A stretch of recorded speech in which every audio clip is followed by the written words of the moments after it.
Hello, everyone. Welcome to today's second symposium, Eugenic Legacies across Turkey. On behalf of my co-panelists, I would like to thank Benedict for all his efforts organizing this symposium and bringing us together. My name is Ezgi Güner. I'm a postdoc at the University of Edinburgh. And in this panel, we will have three presenters, each for 10 minutes, followed by Nazan Maksudyan's discussion. So without further ado, we will have our first presenter, Asım Karaömerlioğlu, presenting on the politics of population, eugenics, racism, and body politics in Turkey. The floor is yours. Thank you. Thank you. Good afternoon. Thanks for everybody, especially Benedict, for making this wonderful conference happen. It's not surprising to see late Eric Hobsbawm to write that the population issues were the single most important issue from 1880 through 1940. Indeed, these issues became almost an obsession of public, political, and academic debates all around the world. In the age of nations rivalry, imperialism, alarming decline of women's fertility in certain countries, and the population catastrophe that World War I imposed, made elites all over the world took up population issues and integrated them as essential parts of their social and political projects. Hobsbawm's acute observation holds true, especially for the Ottoman Empire and Turkey, which was founded just after a devastating demographic earthquake. From 1912 to 1922, the Ottoman Empire lost almost 30% of its population. The elites of the new republics posed the problem as a matter of life and death. They thought that quantitative and qualitative aspects of the population must be handled in a rational way. Eugenics, of course, was related to the so-called improving the qualitative aspects of it. Those discussions were related also to the famous nature-nurture debate. For time restrictions, I'm not going to mention about this nurture side of the debate, namely the quantitative side. Well, those includes pronatalist policies, institutionalizing censuses, waging war on diseases, improving hygiene and health, encouraging women to give birth by material rewards, and reducing infant mortality rates, all were, pursued for this purpose. Eugenics, as this conference very well shows, was a global movement. It was in the zeitgeist of the era. The interesting thing is that it's impossible to characterize all eugenic movements as right-wing, nor fascistic, nor conservative, since a variety of people from all walks of political spectrum of the early 20th century extensively used and abused eugenics ideas. Keynes was there, right-wing conservatives, Soviet Marxists in the 1920s. They all found something interesting in it. In the early Republican Turkey, diverse groups with different political orientations, as was the case in the world, shared a common concern when it came to improving the mental and physical qualities of the nation's populations. There were supporters of positive and negative eugenics in Turkey too. The proponents of positive eugenics argued that educated professional groups, the fit, were to be encouraged to increase their rate of procreation, while negative eugenicists sought to curtail the reproduction of the unfit by using methods that included sterilization. Likewise, the ideas and practices of eugenics in Turkey as well were advocated and embraced by educated professionals. For example, we have the journalist, very famous left-wing socialist Sabiha Sertel, writing in 1928. The title of her article was, Can we ban people having the right to have a kid? That could be done.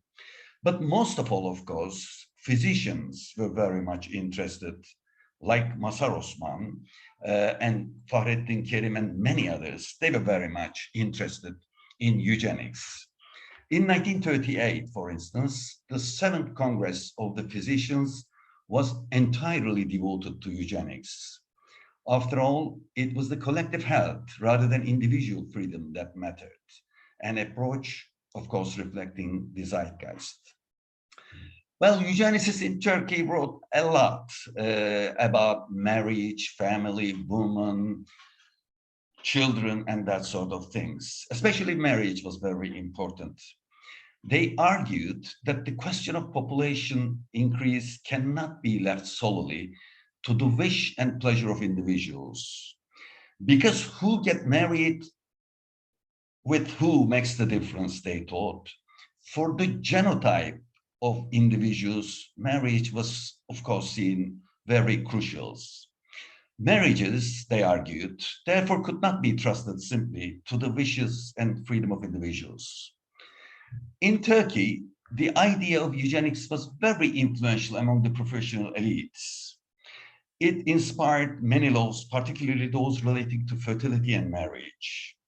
A campaign against alcohol in the 1920s and 30s was conducted by using eugenics arguments, believing that the alcohol degenerates the genetic makeup of an individual. You remember, formerly, anti-alcohol discourse was based on religion. Now, however, on a scientific necessity. Still, eugenics in Turkey was not as strong as it was in many other countries, such as the US, Britain, Germany, and Scandinavia. In 1934, a Turkish eugenist society was founded, but it did not survive for lack of interest. In other words, the quest to use science to establish rational management of the population in Turkey was limited. Perhaps this was because the country needed population so badly that its quantity rather than quality was the most important and immediate concern. So far, I presented a story of eugenics in Turkey in a nutshell that is similar to other experiences in the world in many respects. See, the rise of eugenics was partly related to outstanding developments in science, that of Darwin's and Mendel's. After all, the Darwinian revolution dramatically changed the way people looked at life itself and the place of humans in it. Darwin, however, did not know something so crucial for his theory, heredity. Later, thanks to the Mendelian revolution in genetics, we learned that a person's genotype is not a mixture of her parents, but rather genetic traits passed on to the new generations in a discrete way. This triggered a new way of looking at heredity in general and nature-nurture debate in particular.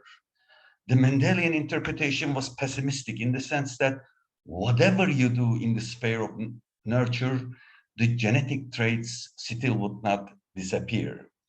Especially from the early 1900s onwards, the synthesis of Darwin and Mendel, named of evolution and inheritance, gave a huge momentum to the eugenics ideas and movements. Such a synthesis, supported by science, offered a new way of looking at life in general and human life in particular. It was an era of scientism. It would not be an exaggeration that these ideas would be compared to the radical change that monotheistic religions had introduced before. Of course, the synthesis eugenicists derived from these two path-breaking scientific discoveries was not correct. Both the Darwinian and Mendelian revolutionary tools were at their infancy. There were so many confusions and misreadings of these theories. Even today, 150 years on, so many things about evolution and genetics were problematic and still unknown. But unfortunately, this did not prevent many eager Turkish contemporaries deriving simplistic solutions for their social and political desires. Just like the monotheistic religions open up new beliefs and horizons which change and shape the world, this was the case as well. Such momentous changes in the way people look at life led to enormous different interpretations, almost about everything. The new generations of the 1890s and after experienced all these developments and tried to make sense of the new world in which they found themselves. Also remember other path-breaking developments in science and technology between 1890 and 1900s. So many, I don't, because of the time restrictions, I can't, summarize that. But in this respect, new ideas, including eugenics, shaped a new generation, which in turn determined the course of historical phenomena.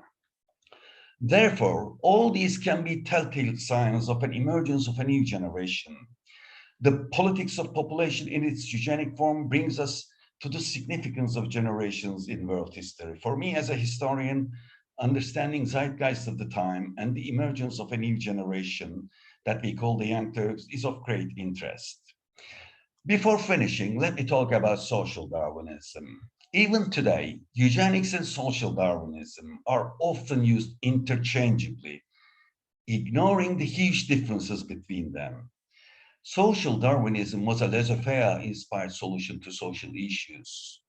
At the individual level, it embraced right individualism, while at the social level, it was associated with imperialism, colonialism, and militarization. Social Darwinism rejected all kinds of state intervention and social engineering. In this sense, the Turkish eugenicists can never be considered social Darwinism. They were demanding social engineering par excellence. Indeed, those who see a social Darwinism in Kemalism rest their arguments by emphasizing the concept of survival. If you just gather everybody who says life is a struggle, almost everybody in the world would be a social Darwinist, including people like Karl Marx, Friedrich Nietzsche, who always talk about struggle, survival instincts, etc. It's the way in which, by which you approach the survival makes the differences. It really depends how you see the struggles. If you see struggles as a zero-sum game, well, then it may be social Darwinist. But just labeling everybody who talks about survival and struggle is an absolute nonsense, in my opinion. Thank you very much indeed for listening. Thank you, Dr. Karaömerlioğlu. Next, we have Elife Biçer-Develci's presentation titled Drugs and Eugenics Discourses in Turkish Psychiatry in the Early Republic of Turkey. The floor is yours. Thank you. Thank you, Eski, and also thanks to the organizers of the event. It's a nice opportunity to present some results from my research. Okay, so I will talk about drugs and eugenic discourses in early Republic of Turkey with a special interest for international diplomacy. To contextualize this study, since at the beginning of 20th century, Turkey has been, and still today, at the center of illicit drug trade, illicit transnational drug trade, and despite this focal position of the country, historians have paid little attention to the country. In my research project, I'm studying the history of anti-narcotic campaigns in Turkey, which is linked to several other topics. They go hand in hand with anti-alcohol and anti-smoking campaigns under the lead of the Association of Green Crescent, Yeşilay Cemiyeti, and there is a strong scientific community behind these campaigns, and the transnational community of scientists dominated by European and US American scientists, the World Health Organization, for instance, and also the international diplomacy. One part of my studies which I have taken so far and is relevant for the event of today is about a specific report, the report of the Turkish psychiatrist Mazhar Osman to the League of Nations Advisory Committee on Traffic in Opium and Other Dangerous Drugs and the Subcommittee on Cannabis. Osman was an expert member of the subcommittee, and the report titled as Cannabis Addiction in Turkey, Physiological and Psychological Effects of Intoxication. The report was sent in 1939. There is some literature on the biography of Mazhar Osman highlighting that he was an important figure in the history of psychiatry in Turkey, but less attention has been done on his international networks and also on his publications and reports to the League of Nations. I present shortly these aspects of Osman and his eugenic ideas related to drug addicts, and then afterwards mention International Opium and Drug Convention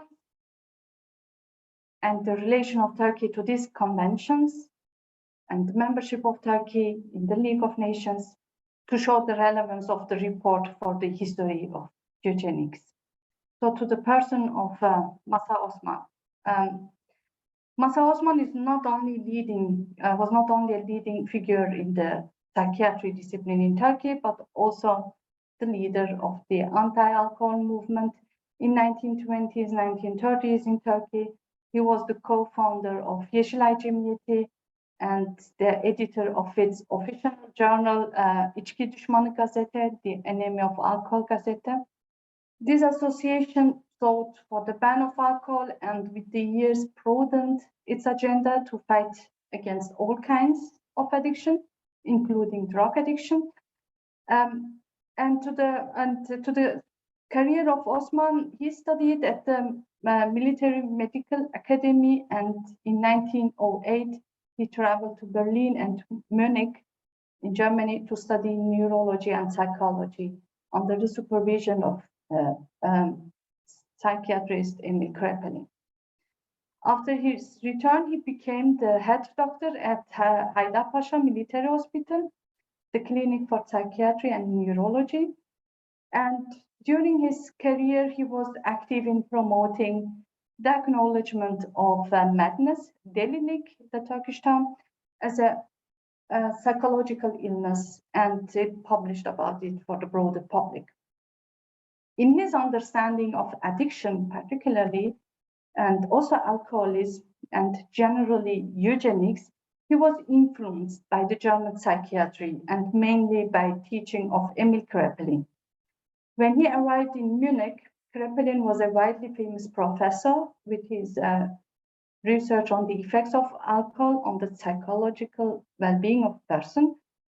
And Osman was strongly inspired by his teaching and methods, and also by other well-known scientists of the time, such as Alois Alzheimer, Walter Spielmeier, Hugo Spath, Alphonse Maria Jacob. With them, he was in regular conversation during his days in Germany. This community of scientists based in Germany assumed that mental problems are rooted in physical illnesses, what is called in the medical literature as histopathology. And they were conducting numerous autopsies to find evidence for their theories. Osman brought these theories and methods with him to Istanbul, and also ideas on social Darwinism, racism, and eugenics. To promote eugenic ideas, he founded the Mental Hygiene Association. A few years later, when then the Association of Green Crescent, Yeşilay Cemiyeti. And it is not surprising that both associations are shaped by the same scientific understanding or pseudo-scientific understanding, which combines ethno-nationalism with eugenics and temperance ideals. The Mental Hygiene Association had limited sources to conduct widely methods and experiments based on eugenic ideas, and the members were mostly referring to the works created in Germany and to the methods of Nazi regime about how to eliminate, quote, unwanted life, unquote, for instance, methods of sterilization and euthanasia, and the statistics of the success, again, in quotation mark, articulated in form of fiscal benefits and so on. So at a conference organized by the Republican People Party, CHP, in 1939 in Beyoğlu, Osman presented Nazi regime statistics on the actual financial costs of mentally ill people per year, and he advocated the reproduction of people with mental problems, and for him, advocated to stop or to prevent the reproduction of people with mental health problems, and for him, thieves, prostitutes, and physically weak people also belong into that same category. And his speech, he justified eugenic measures as, in this quote, "It is not desirable to fill the homeland, which is in need of restructure on many fronts, with degenerates, and to raise generations for hospitals and prisons. Therefore, we must encourage and oblige the healthy to reproduce. We should say to the rotten ones that you are enough. There is no need for a generation from you." End of the quote. Osman looked at addicts as mentally ill persons and thus as burdens of the society, and tried to find the causes or the reasons of addiction with eugenic concepts. According to him, all kinds of toxinomaniacs, the term that he used for addicts, actually emerged among people with weak personalities. So, for instance, in his view, heroin addicts were not honest at all. They preferred to be hospitalized, not to get rid of addiction, but especially to get through the periods when they can't afford heroin and have to avoid prison. In his book, Keyif Veren Zehirler, about intoxicants, he categorizes, so it was first published with the Ottoman letters in 1925 and the second edition in 1934 with Latin alphabets. He categorizes for each substance abuse a group of population. So for heroin abuse, for instance, he blames rich Armenian, Japanese, and Jewish families who owned drug companies in Istanbul and illegal traders. Russian female refugees have, according to him, brought cocaine iptilasa, means the use of cocaine or cocaine addiction, to Istanbul during the First World War, and the widespread use of cannabis is caused by peasants in Anatolia and Sufi lodges. So, Masa Osman.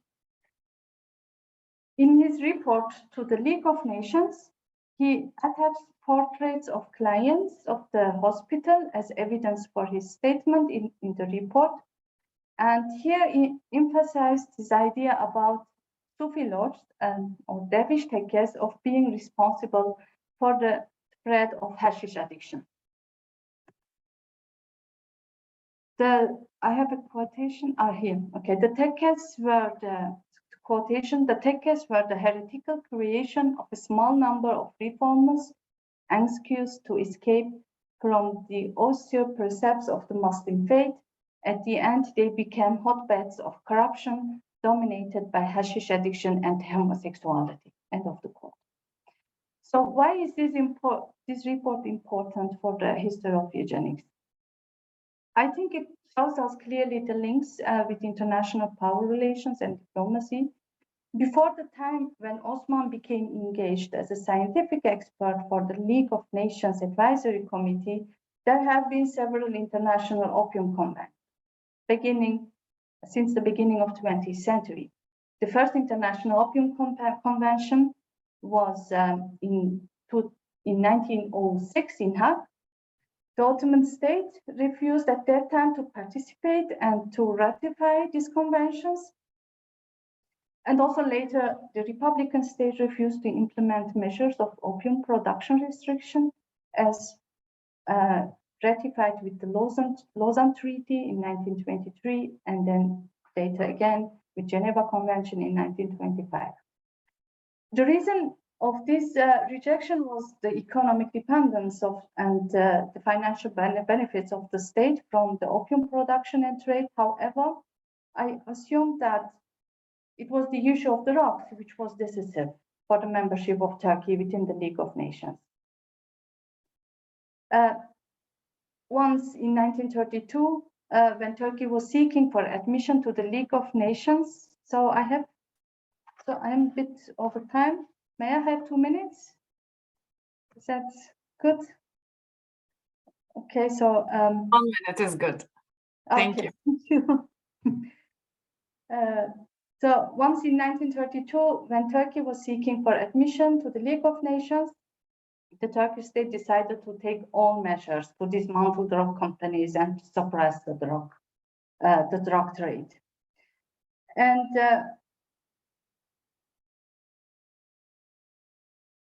so I can skip that. So it was actually not only due to the phenomenon of addiction, because after implementing all these restriction and prohibition measures, then the drug production and trafficking went underground in Turkey, and with that parallel number of addicts continued to rise in Turkey. And it was not only due to the phenomenon of addiction, which alarmed Osman and other psychiatrists around him, but also this pseudoscientific theories on mental illnesses and addictions, which Osman and his colleagues borrowed from German School of Psychiatry, and which was also important, making them obsessive with eugenic ideas when it comes to the treatment of addict persons.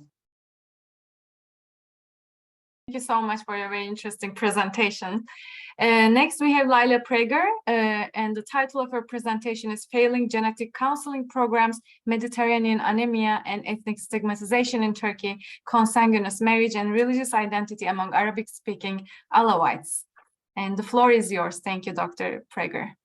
Thank you so much. And thank you, Benedict, for organizing this really timely conference. And thank you to the panelists who have been talking before me, because many of the subjects will come back in my talk. So I will just share my screen.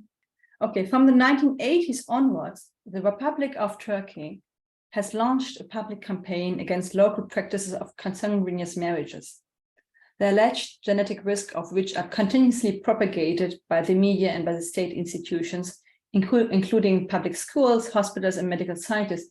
And if you think of the former talk, we can also talk about anti-marriage or anti-marriage with relatives campaign somehow. So moreover, since the mid-1990s, particularly in the Mediterranean parts of Turkey, there have been warnings that consanguineous marriages may lead to diseases of actinic anemia C, the Mediterranean anemia, or beta thalassemia and sickle cell anemia among children born from such relations. In 1993, the Turkish Ministry of Health implemented a mandatory premarital screening program and prenatal diagnostic centers in Turkish Mediterranean cities such as Adana and Antakya, and the latter being usually referred as Hatay, to manage the risk of potential blood diseases, arguing that the beta thalassemia in the Çukurova region is more than 10%, and in a sickle cell anemia ratio of more than 8%, and they are belonging to the highest rates of the nation average. So this is reiterated every time you read an article on this subject. Among the diverse ethnic groups that live in these cities, the Arab-speaking Alawites have always been depicted as being particularly at risk, and they are constantly blamed for the unwillingness to stop engaging in consanguineous marriages. In this context, political and nationalistic conceptualization of ethnicity since long are intertwined with eugenic ideas and of health issues. From the 1930s onwards, the Arab-speaking Alawites have been denominated by historians and health scholars as the so-called Eti-Turks or Hittite Turks, more or less coming from Europe, a term that was also used to conceal their Arab origin, knowing that the core region inhabited by the Alawites had been incorporated by the newly established Syrian state, and that only the region formerly designated as the Sanjak of Alexandretta was given to Atatürk's Turkey by the French in order to prevent a warfare on two fronts. Right from the beginning, when national health became a central topic of politics, Turkish health officials tended to stigmatize Alawi society as a major carrier and spreader of sickle cell and beta thalassemia in Turkey due to their traditional marriage choices among relatives, thereby threatening the general status of national health. So this is a region, it's actually a valley, just to have a nice, some nice pictures of this beautiful region. Now, after decades of state-financed education and counseling and screening programs, The question seems to be whether such anti-consanguineal marriage campaigns in fact led to a profound change in marriage behavior among Alawites, and whether the Turkish state in the long run was successful in the implementation of its biopolitics. Thus, in this presentation, I will briefly discuss how the Alawite society in southeastern Turkey, without abandoning some of the basic tenets of their social-religious identity, is constantly working towards dynamic ways of understanding blood and genes in order to adapt and to reconcile with the public discourse stipulating what it means to be modern in today or contemporary Turkish states.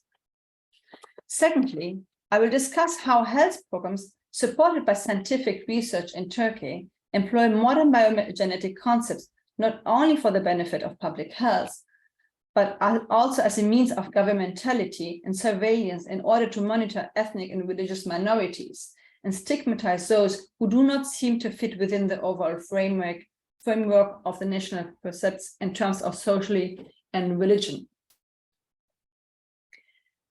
In the aftermath of the public health campaigns, particularly in the 2000s, the Alawites had begun to adapt their kinship ideas and conceptualizations about blood and genes by engaging in new forms of marriage choices that are locally considered as entailing less close blood relations. Particularly among the offspring, the idea of sharing blood among Alawites is intertwined with a complex set of values about marriageability, kinship solidarity, and religious and ethnic identity, a socio-cosmological field of thought and performances that does not easily compare to modern biomedical ideology, and sometimes even is in strict contrast to it. Nevertheless, Alawi individuals nowadays negotiate their marriage choices against the backdrop of modern health issues, religious prescriptions, ideas of modernity, and questions of ethnic and religious belonging. So let me briefly introduce you to Alawi ideas about kinship, blood, and genetic belonging. And I'm saying it briefly because it's kind of a complex system that I will break down to an understandable system right now. Alawites believe that consanguineal relations are established by the equal transmission of blood from both parents to one given individual.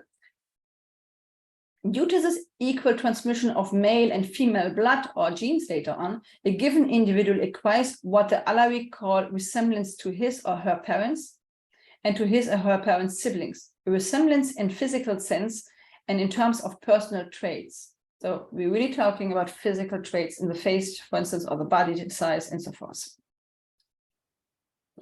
However, the Alawites give these consanguineal relations a certain patrilineal stress by further differentiating among the blood deriving from the parents. Although the mother and father transfer their blood in equal parts to the child, the Alawites say that an individual participates in the blood of his or her father with 2/3, whereas he or she shares in the mother blood with only 1/3. This implies that the parent's blood is in itself differentiated according to these principles, so that the mother's blood consists at 2/3 of the blood derived from her own father and at 1/3 from her mother. The same holds true, of course, for a person's father. In terms of relatedness, an individual is thus more related with his or her father than with his or her mother, and on the matrilateral side, a person is more related to his or her mother's father than to his or her mother's mother.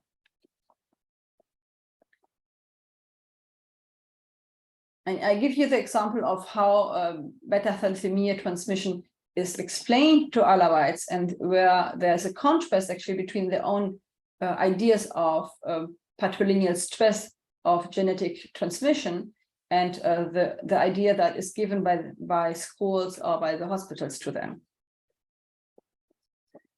Due to modern biomedical concepts taught at Turkish schools and promoted through premarital screening clinics, younger members of the Alawite community nowadays do not longer speak of shared blood, but of shared genes. What has not changed, however, is the logic of the unequal transmission of substances. And at present, many Alawites still claim that a person is genetically related with the father at 2/3 and with the mother at 1/3. even if this is not in line, you can see it here in numbers actually, in line or in concordance with the biomedical accepted hereditary ideas. In line with their basic ideas about kinship and the transmission of blood or genes, the Alawites practiced above all father-brother-daughter marriages in order to marry endogamously within the patrilineal group. Statistically, around 80% of the members of the older generations are married with their father-brother-daughters or father-brother's son.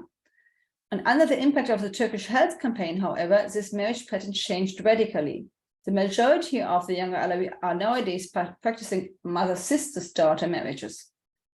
While the Turkish state and the Turkish scientific community would maintain that this change of marriage preferences is a clear proof that Alawites have not yet grasped the logics of genetic hereditary transmission in eugenics and still engage in cousin marriage, the Alawis themselves argue that by choosing the mother-sister's daughter, they marry a person to whom one is no longer or only sparsely genetically related. What the Alawi mean by arguing in this way becomes clear if one asks them to specify the ideal marriage partner. They answer this question by giving the following list, which is ranked according to a decrease in preference and genetic risk. So instead of father-brother's daughter, we now marry mother-sister's daughter, which would be at the end of the danger list among the Alawi thinking. And if you see the numbers here, so the 2/3, 1/3 logic, if you put it into real numbers, the idea is that persons from the father side are related genetically with 70%, while on the mother side with 30%. Going to upper generations, you would see that there's a decrease in the idea of a decrease in percentages of the genetic risk on the mother side, particularly if you don't marry fathers or from the father side or from the mother side. Clearly, from the point of view of the Turkish state and its biomedical practitioners, Alawites have thus failed to adapt to modern knowledge schemes by sticking to backward traditions, as I would say. It is obvious, however, that we are confronted with two different versions of the truth. At one side, a culture-specific perspective combining traditional socio-cosmological, modern biomedical knowledge, and on the other side, a globalized regime of health knowledge channeled through the state and its institutions. The two perspectives in question will be subjected to incommensurability as long as the state ignores and denies the importance and perseverance of culture-specific local realities. So if they don't accept that in reality on a local level, people still stick to their traditions, there will still be this incomprehensible divide between state institutions and people in different societies. Moreover, up to the present, medical research, whether in Turkey or abroad, has not come up with a convincing proof that there is a clear correlation between cousin marriage as such and a higher incidence of beta thalassemia and sickle cell anemia. In addition, the Turkish authorities and scholars have never come forward with a profound comparative evaluation measuring the impact and the potential success of the local premarital screening programs. On the contrary, the few researchers that try to compare data seem to suggest a failing of the state premarital screening programs, as the numbers of hemoglobinopathies are rising and not decreasing in these regions. And yet, the Turkish state and Turkish medical scholars eagerly continue to stigmatize the Alawites as major carriers of these diseases, thereby warranting that they need to be further educated and monitored. Contemporary medical reports dealing with these diseases do no longer employ the term Etiturks, although I found some kind of recent articles from the 2016s that still use Etiturks, but usually ignore or silence their racial identity. But they highlight the localities of Hatay and Çukurova, well knowing that both regions are predominantly inhabited by Alawites. Statements like the following are typical entries of medical articles focusing on Mediterranean anemia. Eventually, before starting to discuss the results, we would also like to say that Hatay, being as a study location, is noteworthy from these aspects. 3 aspects. Firstly, Hatay, as in Shokoraba region, where hemoglobinopathy's relevance is as high as 10%. Secondly, considering Ministry of Health data, the prevalence of abnormal hemoglobin carriers in Hatay is even more, being 15.1%. Thirdly, intermarriage rate in Hatay is up to 34.4, which is quite higher than the Turkish average.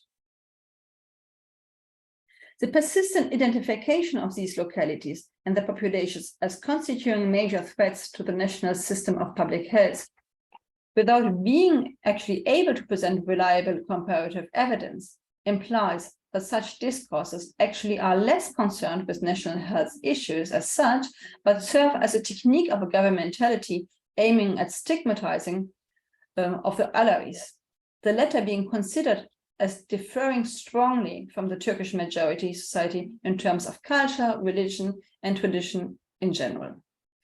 Seemingly impartial medical reports on health, genetics, and marriage choices thus form part of overarching political and national discourses which are substantially imbued by cult, religious, and ethnic meanings.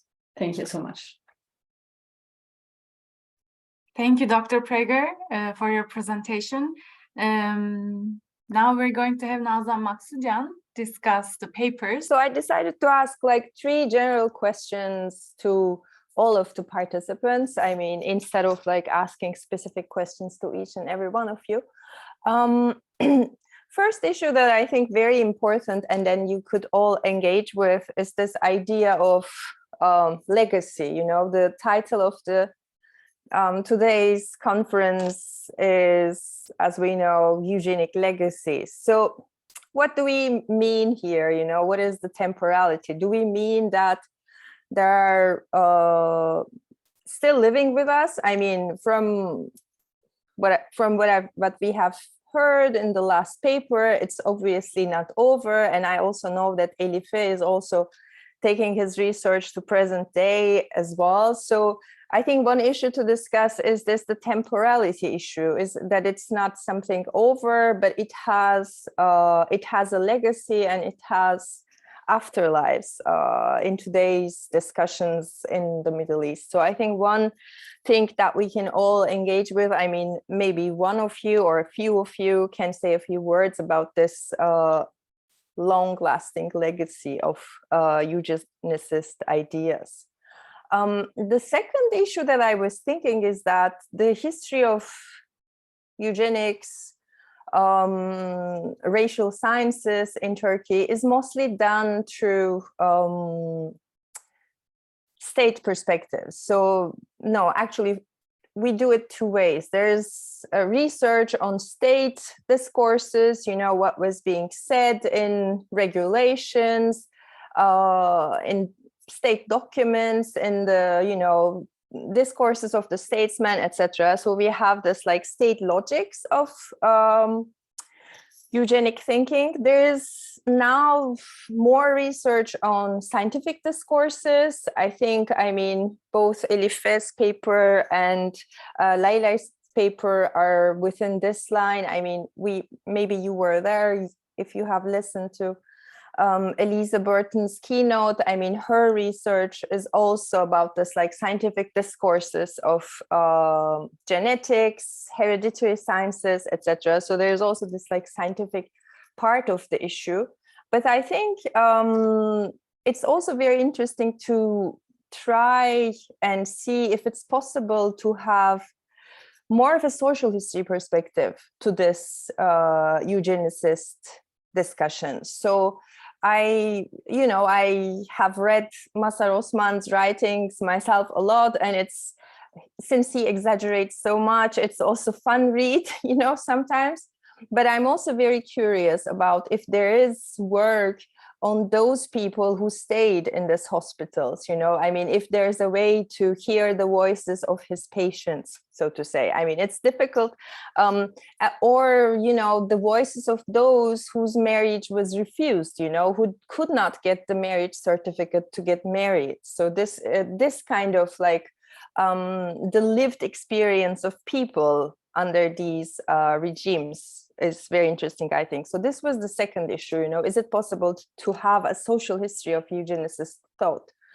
And the third that I want to raise is this, of course, the idea of race and racial thinking. So it's obviously they are very close to one another and they play with each other all the time. And in Elise's book, you know, she takes it such that, yes, it's no longer possible to be openly racist, you know, I mean, to openly say racist things, but then similar racial understandings continue within the discourses of genetics. So we're still not so close from this, not so distant from the earlier racist thinking. So I also would like to know your positions about, you know, how these two are playing with each other. So yeah, thank you. Thank you very much for those questions. The legacy, well, I think scientism after 1945 was condemned, especially because of the atrocities of the Nazis. But things change in the 1990s and 2000s. There's a new, right now, in my opinion, a new way of looking at life with a scientist way. I don't have time to go into the details, but what is important here is that we need to learn more about those, and we need to control that community, especially it should be the mission of the social sciences to control that community and to learn what they are doing, because things are so specialized.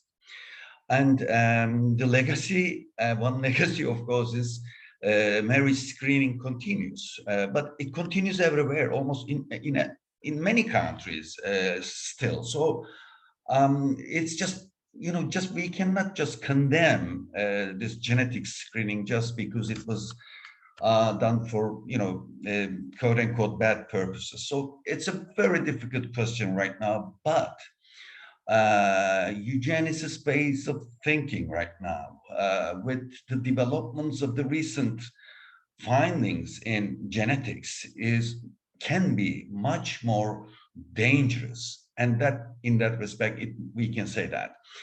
Plus, the pandemics that we lived through, as a matter of fact, brought about a lot of the issues, individual versus collective. To what extent, we all lived those through, you see, to what extent governments may have the right to decide whether you're going to be obsolete, you're going to be handled, you're going to use the anti-COVID measures and that sort of things. And in terms of race, you see, if you take a look at people like Masar Osman and others, they were certainly racist, in my opinion, and it was part of the, you know, zeitgeist, as many of us know. You know, a lot of people were racist. But the thing is, of course, and what I tried to show, and what we learned from all the experiences in the world, is that eugenics was not simply limited to racist people. You know, that's why I mentioned Marxist people, liberals, and you know, a lot of people who had nothing to do with race and the idea of race were endorsing this eugenicist thing. Because one of the things that you should remember, of course, is that this literature, the eugenics literature in Turkey, does not talk that much about, you know, other races, how we dominate that. What it is, as a matter of fact, ıslahı ırk, as the Ottoman saying goes for eugenics. It's this improving the quality of your own race and eliminate the unfits. That's, in that sense, it's an intra-race intervention, if you like, if you want to use the term race, okay? So, for example, there were eugenicists who basically saw the race as the ummah, for example. okay, and which is weird if you think about in terms of race categories and that sort of things. But anyhow, this was in itself something different. You know, they were trying to get, quote unquote, get rid of the unfit from their own population. That was the overwhelming majority of the eugenicists were like that. But it doesn't mean that, you know, people like Fahrettin Kerim, Mazhar Osman, it doesn't mean that they did not believe in the hierarchy of the races. As a matter of fact, most of them did. But what is interesting and what is the topic of this conference is the eugenics. And that's why we're looking from the prism of the eugenics. Thank you, Nazan. They are all three are very great questions. Well, eugenics, as supported by Mazhar Osman and his colleagues, it has still long-lasting effects, because the publications of and the work studies of Mazhar Osman, they were still until recently part of the curriculum of psychiatry studies in Turkey. We have to look at, I mean, I don't know exactly the numbers of studies and so on, but it is still there. And I had showed the Twitter, the parody Twitter account of Mazhar Osman, which means he is still celebrated as a hero. And what my own observations is similar to Asim Karaomerlioğlu, that there is a revival, but in terms of temperance ideals. And with this revival of temperance ideals, we have again also a revival of eugenic ideas now today translated into the terms of genetics and so on. So since 1990s, within the context of religiously motivated political groups, such as the Refah Partisi and AKP later, and they do celebrate the anti-alcohol activists in the early years of the Republic of Turkey, together with Mazhar Osman. So we have still, we have still long-lasting effects. But the question is how, in what extent are they implemented in the public health policy? I can't answer that question.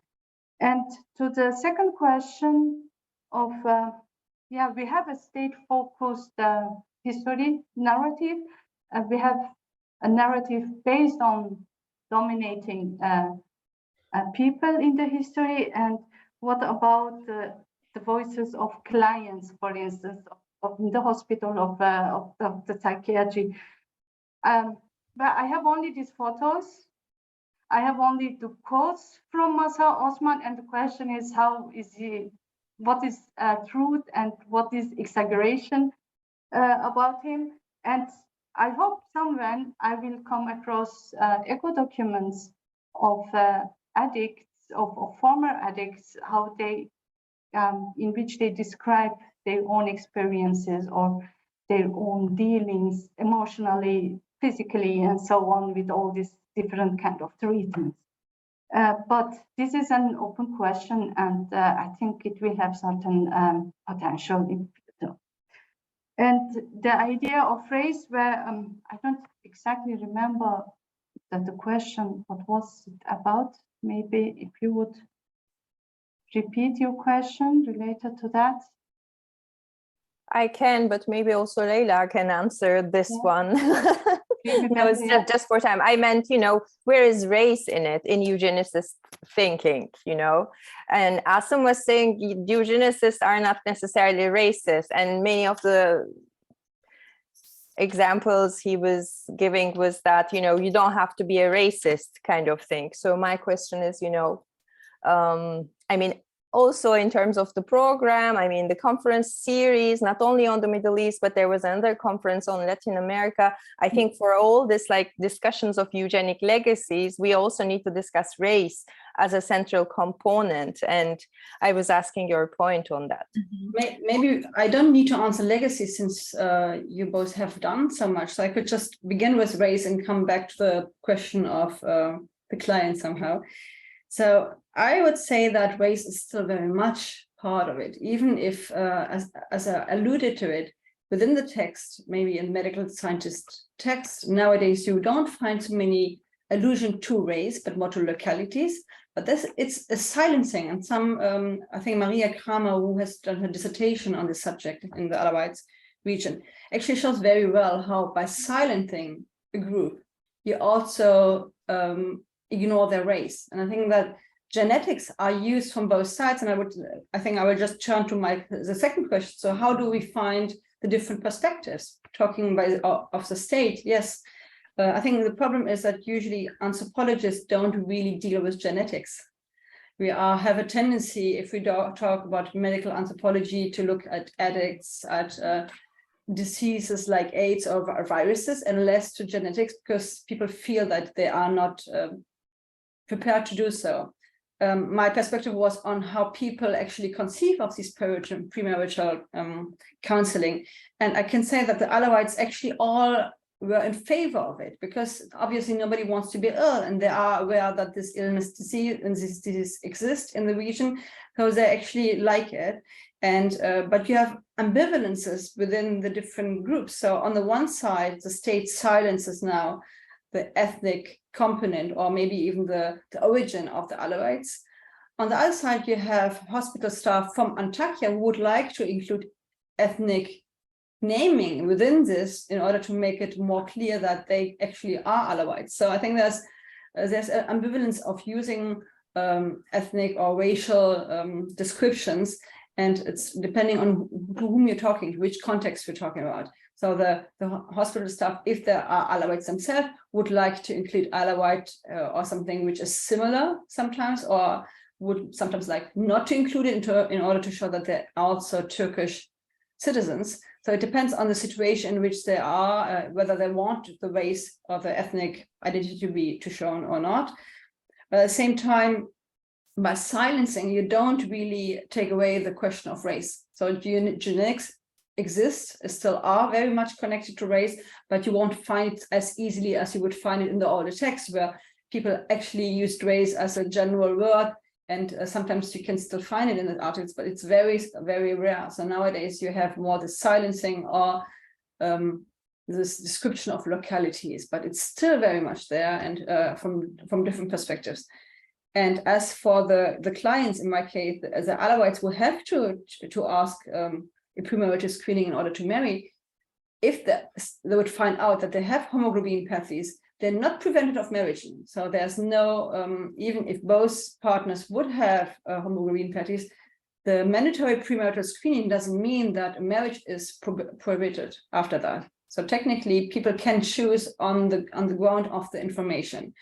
And people usually do choose against the marriage if they know, but sometimes they just don't get information. So what would be needed in this context is a research on why these information are not given to people, and what are the ways people are dealing with this information once they have it. How do they go back into the relation with their partner or with the family in order to discuss this? And I think this is what actually is missing, because there are so few anthropologists actually doing research on genetics at the moment.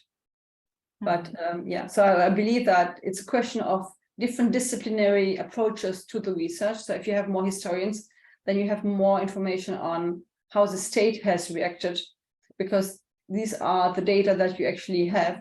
While if you would have anthropologists doing research, you would have more data on patients or on hospital staff, or maybe on the families and how they actually deal with the results of these kind of screenings. Okay, thank you, Dr. Prager. Do you have any follow-up comments or questions, Nazan? And the audience, please feel free to type your questions in the Q&A, although we don't have much time left. I think Asim has a question or a comment. Okay, please. Just an addendum. I read a lot about the geneticists in Nazi Germany before 1933 and later after that. And what we see over there is that, for example, the German geneticists were not that much interested in the race theory, for example. I don't know. So that's what I'm trying to say is there was very, very huge diversity in it. I have questions, if I can, of course, to the other panelists, if that's okay. Of course. I was just wondering, Elife Hanım, I was just wondering whether the modern genetics theory sort of finds something about the genetic dimensions of addiction, because I myself, in my family, we have alcoholics, the unfit. We have unfit population. And whenever I go to a doctor, for example, wherever I go to a doctor also, they ask me whether in the family there's alcoholism or not. I mean, what is the recent state of the field? The second, my question is to Dr. Leila Prager. I mean, this distribution of diseases, I mean, especially in the pre-modern times, before the cosmopolitanism of the populations, was there really a geographical uneven distribution as it comes to the diseases, or were they just making it up? Because I come from the Çukurova region as well, and that sort of anemia and that sort of things, are those doctors, what do they think right now with the today's knowledge, technologies, and I mean, what is going on? I'm sorry, I just stop here. Well, I can't finally answer this question, but that drinking alcohol, consuming drugs, and smoking affects genetics, this is still prevalent in the medical literature in today. But the World Health Organization has just started since 2 or 3 years to change the definition of addiction. So actually, we don't have clear data or an objective knowledge telling us that addiction has to do something with the DNA, or that consuming alcohol and other intoxicants affect the genetics and so on.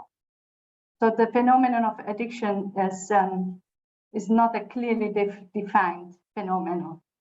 So yeah, just to be short. Thank you. Thank you. Yeah, thank you for the questions. Actually, really interesting because yes, so they're not making up that this disease exists, and there are a lot of different mutations that you wouldn't find in other regions, or which you would find maybe more in Africa and other parts of the Arab countries. But and I think this is why it's important to have this question is technically, and that's my argument, even if we would believe that there are really 17% of the population within this region, and this is a very high number, we have different numbers, what happens to the other 83%?